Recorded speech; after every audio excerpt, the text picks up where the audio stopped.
death march. Clara was out of the business, but the financial wreckage she left behind was catastrophic.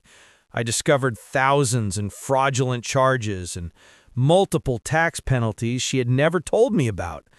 I had to close the artisan's hearth. I sold off my equipment, liquidated my inventory, and was left with almost nothing.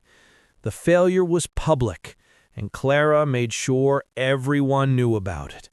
She'd post passive-aggressive updates on social media, like, "So proud of my brother/sister for learning a valuable life lesson about entrepreneurship.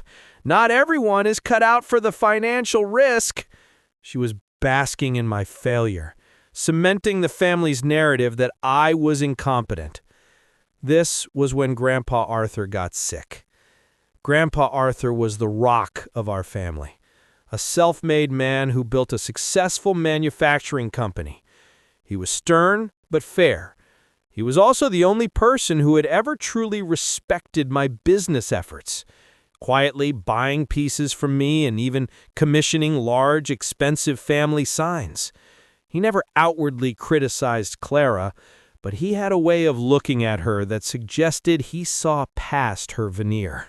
Clara, the opportunist, immediately moved in. She became his devoted, full-time nurse and personal assistant.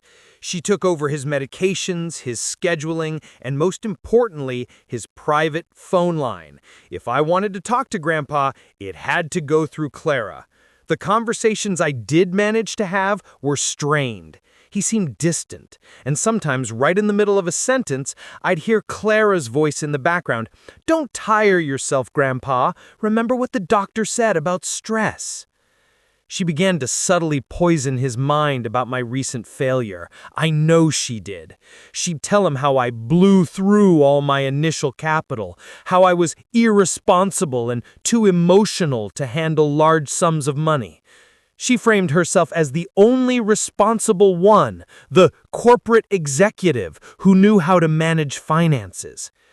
"Grandpa," she told him, in what she thought was a private conversation, a conversation I overheard when I was visiting unexpectedly, "I just worry about my name.